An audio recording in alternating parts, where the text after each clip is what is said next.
Pinagbawalan ni Senate Impeachment Court Presiding Officer Chis Escudero ang mga kapwa Senator Judge, ang prosekusyon at ang depensa na magkomento sa mga merito ng kaso ni Vice President Sara Duterte. Ang lalabag posibleng patawan ng multa. Saksi si Ian Cruz. Sa pagsisimula ng impeachment trial ni Vice President Sara Duterte, tumayo si Attorney Amando Virgil Ligutan ng prosekusyon para basahin ang kanyang counter-manifestation. Kaugnay yan sa naging manifestation ng depensa noong August 12 ukol sa Facebook post ni Ligutan na tila itinatama ang isa sa mga sinabi ng depensa. Iginiit ni Ligutan na hindi siya namemersonal sa kanyang post at wala raw siyang nilabag. The post is not about you. It's not personal. It is about the law that we all adhere to. Correcting a mistake is never wrong. Doing it while a hearing is ongoing online does not make it not right. But what did I violate? I did not discuss the merits of the case. I did not discuss the strength or the weakness of the oral arguments. Matapos ito, binasa ni Senate Presiding Officer Chis Escudero ang court ruling kaugnay sa sub judice rule. Una niyang pinaalalahanan ang mga kapwa niya Senator Judge kaugnay sa pagiging impartial o walang kinikilingan. The inquiry must remain relevant, material, fair, and directed toward clarification of truth. It must not devolve into a speech, harassment, partisan advocacy, or an announcement of a conclusion already reached. The line is clear. Senator judges may test the evidence here under oath and on the record, exercising the cold neutrality of an impartial judge. Kung sakali raw makita na hindi akma ang kilos o salita ng isang Senator Judge, maaari itong idulog sa Senate Committee on Ethics. Sunod namang pinaalalahanan ang mga miyembro ng prosekusyon at depensa. Gayon din ang respondent na si Vice President Sara Duterte. All persons covered by Rule 18 to refrain from making, sharing, endorsing, or otherwise amplifying any public statement concerning the merits of the pending trial. Counsel for both parties are further directed to observe the applicable provisions of CIPRA. Iniisa-isa rin ni Escudero ang mga parusa rito na susundin ng two-strike rule. Sa unang paglabag, maigpit na pagsaway sa harap ng korte.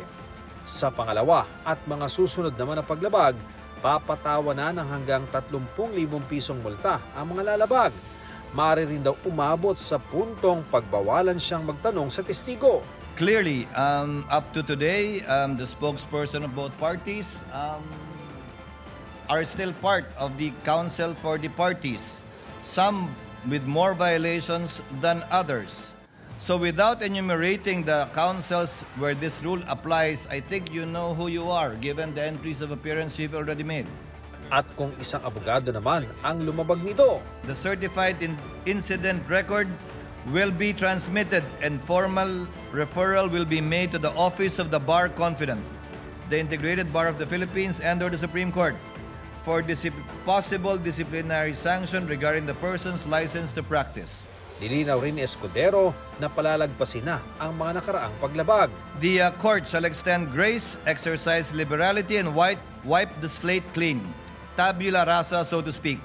From this point forward, however, Rule 18 shall be strictly enforced and be given full force and effect.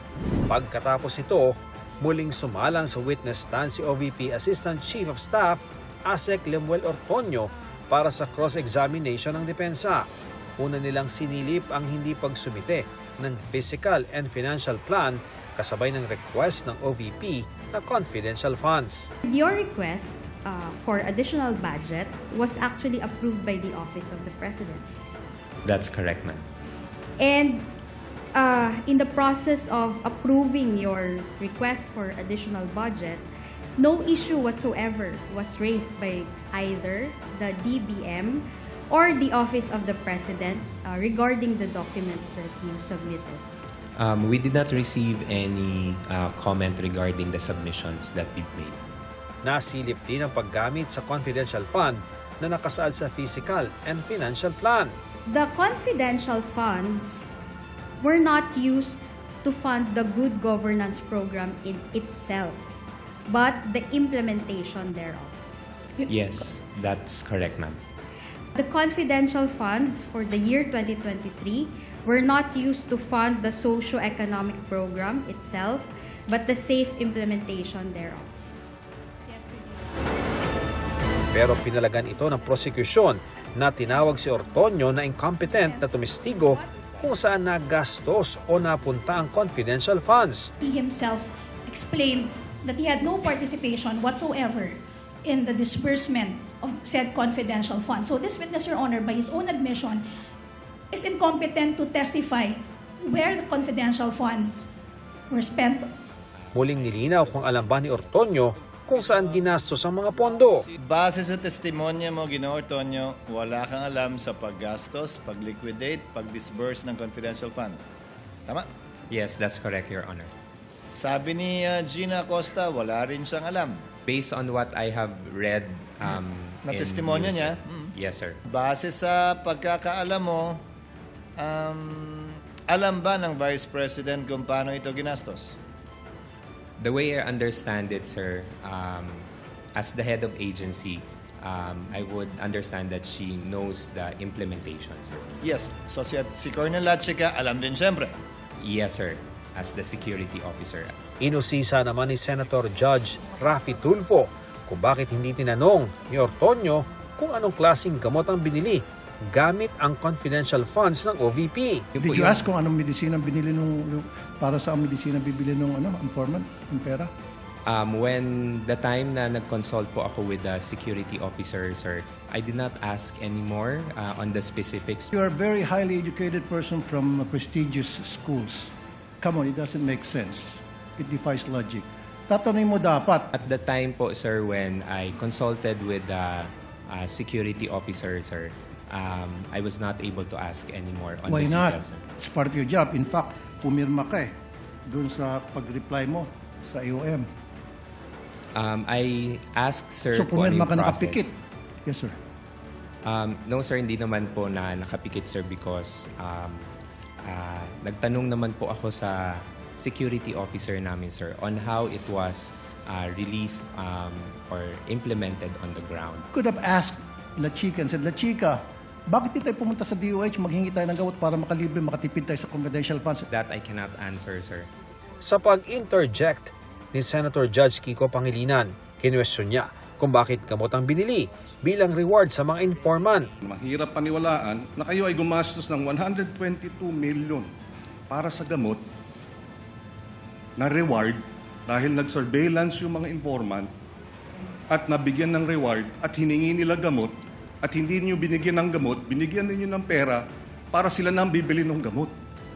May napansin naman si Senator Judge Panfilo Lacson sa Physical and Financial Plan ng OVP Confidential Fund noong 2022 at 2023 na nagkakahalaga ng 500 million pesos. Anya, tila iisa at copy-paste lang ang nakasulat na physical target. Percentage of activities implemented without and toward security-related incidents. Paulit-ulit po ito. Ano pong analysis nyo dyan? These are the activities that will be done, sir. I know. Hindi ba ito insulto sa common sense? Hindi man lang nyo binago ng konti. O ako na mag-describe. I think it's stupid. Sana man lang binago-bago niya ng konti. Sinilip din ang mga di pangkaraniwang pangalan sa acknowledgement receipt na pinirmahan ng mga informant. Minsan ang natanong ng ilang senator judges, baka alias ang mga ito. Ang alias po, anong kahalagahan? I'm not sure of the circumstances surrounding their use of alias.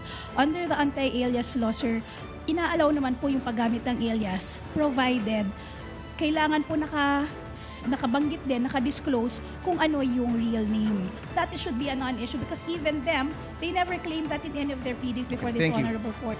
Kilala niyo po ba kung sino si Marcial Bonifacio? To be candid, Your Honor, Oh. I'm not. Sino po? Si Benigno I'm sorry, Aquino Your Honor. Jr. Si Ninoy. Siya mismo may alias. Dahil nabanggit si Ninoy, nag-react si Senator Judge Bam Aquino pamangkin ng pinaslang na dating senador. Tama po. Si Ninoy Aquino po, ang kanyang alias ay Marshall Bonifacio, para makauwi po siya sa Pilipinas nung nasa Boston siya. Pero wala naman ho siyang confidential funds. Bago magtapos ang cross-examination, hiniling naman ni Senator Judge Mig Zubiri na hingin sa COA ang status ng kanilang findings sa confidential funds. Can this court make representation with the COA? If possible, during the duration of this trial, so that we may be guided as judges. Can they make their finding already with finality? The Commission on Audit is an independent constitutional commission, and I doubt if we would be well within our rights to compel them, similar to a mandamus, to act one way or the other. Sa cross-examination naman ng abogado ng bise, ipinunto ni Ortonio na hindi pa naman daw pinal ang notice of disallowance ng COA sa OVP at pwede pa itong iapela. Hindi rin daw umano ginamit ang confidential funds sa mga regular na programa ng OVP. Ako si Ian Cruz, ang inyong saksi. Maging si Vice President Sara Duterte, pinaalalahanan ni Impeachment Court Presiding Officer Senator Chis Escudero tungkol sa sub judice rule. Bago po ilabas ni Escudero ang ruling, naglabas ang Vice Presidente ng pahayag na pumupuna sa ilang katagang ginamit sa paglilitis. Narito ang aking report. Papasimula pa lang si Impeachment Court Presiding Officer Senator Chis Escudero sa pagbabasa ng ruling kaugnay sa sub judice rule sa impeachment trial nang i-post sa Facebook page ng Office of the Vice President ang pahayag ni Vice President Sara Duterte kaugnay sa ilang katagang binitawan sa paglilitis. Ayon sa pangalawang Pangulo, wala ni katiting na ebidensya ang mga impeachment complaint at hindi dapat sa paglilitis naghahanap ng ebidensya ang prosekusyon. Hindi rin daw kailangan ng theatrics o pagdadrama para sa isang malakas na kaso. Pinaw na rin niya ang pagbansag na stupid sa isang testigo at pagtawag sa vice-presidente na mastermind ng scam at brat. Ang pahayag na yan ipinunto ni Lead Prosecutor Jervil Luistro bago matapos ang pagdinig kanina. Ayon kay Escudero, dahil inilabas ang pahayag noong babasahin pa lang ang ruling, hindi pa ito sakop ng pagbabawal. Pero dapat anya ipaalala ng depensa sa kanilang kliyente na posibleng may isagawang mahakbang kung lalabag siya sa sub judice rule sa hinaharap. Because henceforth, again, given the prospectivity of the ruling, the necessary actions will be taken against her not only by the court, but also, given that she's a lawyer, via what the presiding officer earlier mentioned in relation to CIPRA and in relation to the Office of the Bar Confident. Kindly inform her, Attorney Sheila. We take note of that reminder, Your Honor. We'll have to discuss the matter, of course, with our client, the Vice President, kasi nga, very clear naman yung naging ruling ng ating presiding officer. Sa pananaw ni UP College of Law Associate Dean Professor Paulo Tamase, ipinakikita ng ruling na seryoso ang impeachment court na ibalik ang kaayusan, impartiality, at decorum sa proseso. The way that I think about itong issues with the Vice President making these statements, or actually many of the cast of characters sa impeachment making public statements is, kaya mo ba ikahon yung dagat? Minsan yung feeling niya. Na given the very political character of the case, posible ba talaga na patigilin sa pananalita yung mga politiko na involved, whether as witnesses or the respondent herself? But in any case, I think yung objective ni Senate Presiding Officer Escudero is to restore some order and civility doon sa proseso, to ensure na yung ebidensya yung mananaig and na hindi yung parties ay naghahanap ng kakampi basically outside. Very important to note na yung ruling niya, ang cover dito, hindi lang the prosecutors, hindi lang the defense counsel, pati respondent and the senator judges. Alam natin na seryoso siya kasi nagsimula siya sa senator judges. Diba? Yung pag-request na parang iwasan yung unparliamentary remarks ng mga senador, yung lawyers, both for the defense and the prosecution, pinaalalahanan sila today. And in I think, threatening language, kasi nagsasite na ng ethical rules. Yun yung pinakatakot lahat ng yung mga abogado pag na-investigate ka for ethics. Mayroong paalala na may malinaw na rule sa Senate impeachment rules laban sa pagsasalita on the merits Pero napansin din ni Tamase na tila may mga bahagi pa rin ng pagtatanong na naging political statement, pasaring sa testigo, o di kaya ay lumilihis sa mas importanteng punto. So hindi natin alam kung hindi lang ba nakinig yung mga other senators during the reading of Senator Escudero's order, or if mayroon talagang pushback against them. In the meantime, I think we'll find out in the next few days kung tatalima talaga sila. Ang prosekusyon at depensa, nire-respeto ang utos ng impeachment court. Yeah, we always submit to whatever the court naman rules. Whoever chooses a rule, yun lang. You inform him, of course. Or whoever will inform him. Somehow it will have an effect, but we will do the necessary innovations kasi hindi kami papayag na hindi maabot ng bawat Maria at Juan de la Cruz ang impormasyon. Naungkat ang problema sa basura sa pagdinig ng Kamara sa panukalang mahigit 28 bilyong pisong pondo ng DNR para sa 2027. Isa po sa mga tinalakay ay kung naipatutupad ba ng tama ang Ecological Solid Waste Management Act. Saksi, si Mariz Umali. Sa sunod-sunod na pananalasa ng habagat kamakailan, muling lumutang ang malaki nating problema sa basura. Kaya isa ito sa inusisa ng ilang mambabatas sa pagdinig sa hinihinging 28 billion peso budget ng Department of Environment and Natural Resources para sa taong 2027. Tanong nila bakit tila di na ipatutupad ang Ecological Solid Waste Management Act kahit may National Solid Waste Management Commission at Local Solid Waste Management Plan. What are your concrete plan to solve this garbage crisis which flood our nation every time a typhoon hits our country? Isa sa mga bagay na kailangan natin talagang ipursige ay yung enforcement po natin, ordinances that would ban single-use plastics. Nasa batas nga pero hindi naman nakakasunod ang lahat ng barangay sa pagkakaroon ng material recovery facility kung saan dapat naiipon ang mga basurang di naman nabubulok. Dapat bago pa umabot dyan ay napaghihiwalay na ang mga basura. Base sa Republic Act No. 9152 o National Environmental Awareness and Education Act, itinataguyod ang pagpapalaganap ng kaalaman at kamalayan sa pangangalaga ng kapaligiran. Layo nitong isama sa edukasyon at mga programa ng pamahalaan ang tamang pagtatapon ng basura. May 92% naman ang compliance sa solid waste management pero bakit tuloy pa rin ang pagbaha? That 92% compliance was pertaining to submission of solid waste management plans, Mr. Chair. So, meron pong provision under RA 9003 which requires all the local government units to submit 10-year solid waste management plans. Ibig sabihin may plano na lang pero hamon pa rin ang pagpapatupad sa mga plano. Ang dapat pong napupunta sa ating mga sanitary landfills ay residual waste lang po. Kaya po kung mapapansin po natin, mixed waste po yung mga nasa sanitary landfills kaya medyo mabilis po siyang mapuno and nagkakaroon po ng problema kinalaunan.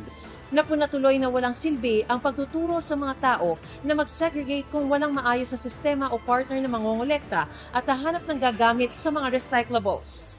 Bago mag-adjourn, inaprubahan sa committee level ang proposed na mahigit 28 billion pesos bukod pa sa karagdagang 556 million na hiling na budget ng DNR. Ako si Mariz Umali ang inyong saksi.